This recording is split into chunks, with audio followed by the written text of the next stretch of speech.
akenshi na kenshi usanga abantu bajya impaka bibaza ngo ni iki kiranga umugabo nyamugabo. Kugira ngo umuntu abe umugabo nyamugabo, umugabo uhamye, umugabo ushyitse, aba agomba kuba yujuje ibiki?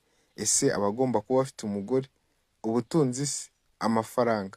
Oya, ahubwo niba ushaka gusobanukirwa cyane cyane umukobwa, waha ikaze muri iki kiganiro ugikurikire cyose kugira ngo kigende kirangira, kugira ngo uzabashe guhitamo neza, ubashe kumenya umugabo nyamugabo, umugabo uzahitamo mukabana mu minsi yose uzamara ku isi.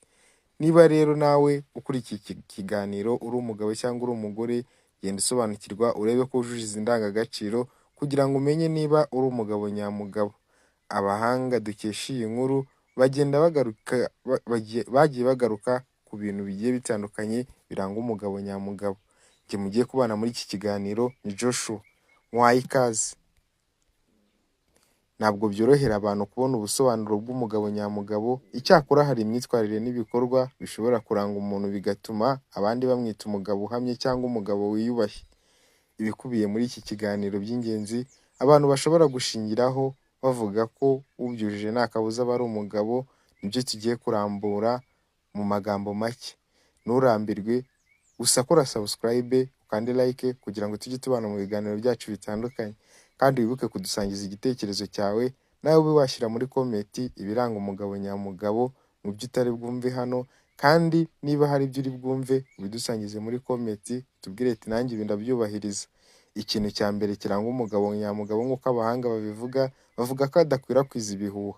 Umugabo nyamugabo arangwa no kubasha kugenzura ibyo avuga, yirinda gukwirakwiza impuha, cyane cyane iyo zishobora kugira ingaruka ku bandi.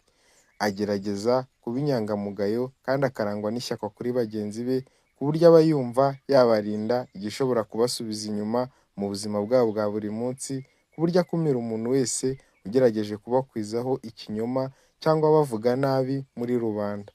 Ikintu cya kabiri, azirikana ko ikintu cy'agaciro cyose umuntu akigeraho yabize ibyuya. Mu isi y'umugabo wiyubashye ntihabamo ho guha umwanya ibintu biciye mu nzira, ntihabamo uburiganya, ntihabamo ibintu byose biciye mu nzira z'ubusamo, cyangwa ngo agirire inyota ibintu by'agaciro yumve yabibona atabivunikiye. Aha bagaragaza ko kugera ku ntego zawe wabivunikiye biryoha cyane kurusha kwisanga utunze ibirenze ariko utarabivunikiye.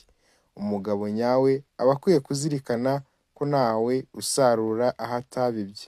Ikintu cya gatatu, ashobora kwakira umuntu uwo ari we wese umuzigo we.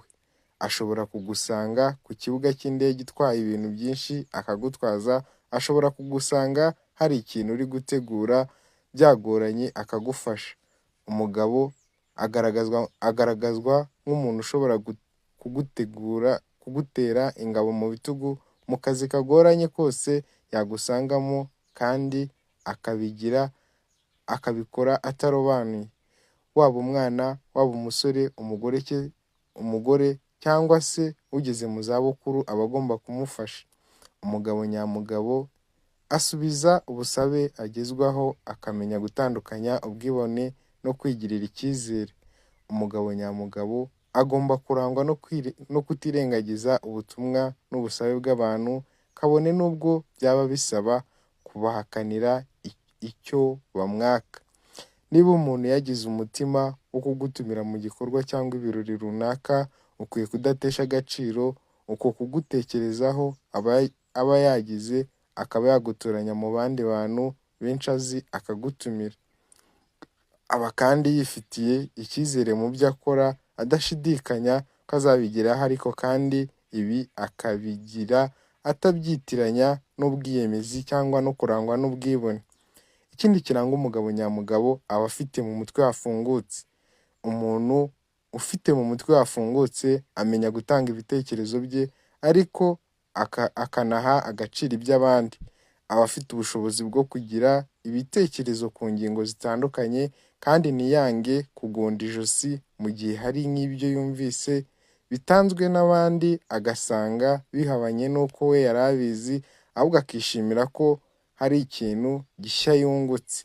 Ikindi kiranga umugabo nyamugabo, agomba kuba azi guteka.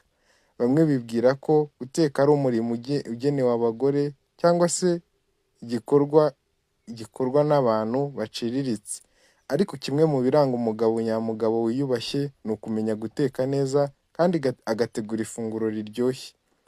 Ibindi biranga umugabo wiyubashye ni ukwirinda kuba umunyabinyoma, akagendera kure ibyo kubeshya, akunda gufata iya mbere mu byo abona byamugirira akamaro bikakagirira n'abandi. Arangwa kandi no kuba yabasha guhagurukira umugore akicara kandi ntaterwe ipfunwe no kuba yamufungurira umuryango w'imodoka cyangwa uw'inzu, ndetse mu mbeho akaba yanamuha ikote rye akaryambara. Si ibyo gusa kuko aba agomba no kwambara neza aho bishoboka hose, ku buryo banatebya bakavuga ko aba akwiye kwambara neza nk'aho ari wo munsi we wa nyuma ku isi. Aba azi uburyo bwo gutanga ikiganza asuhuzanya kandi akabikora areba mu maso uwo asuhuza.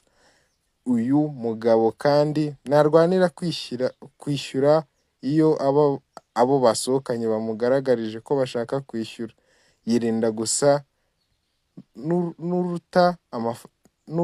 n'uruta amafaranga akamera ko abandi bashyira mu ngiro icyifuzo cyabo, wenda akazabasohokana ubutaha. Arangwa no kuba yaherekeza umugore mu gihe atashye kandi akahava yizeye neza ko amaze kugera mu nzu ari amahoro.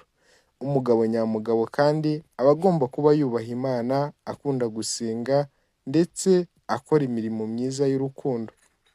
Ndagushimiye wowe wabanye natwe. Niba hari ikindi wakongeraho kiranga umugabo nyamugabo, bidusangize muri comment.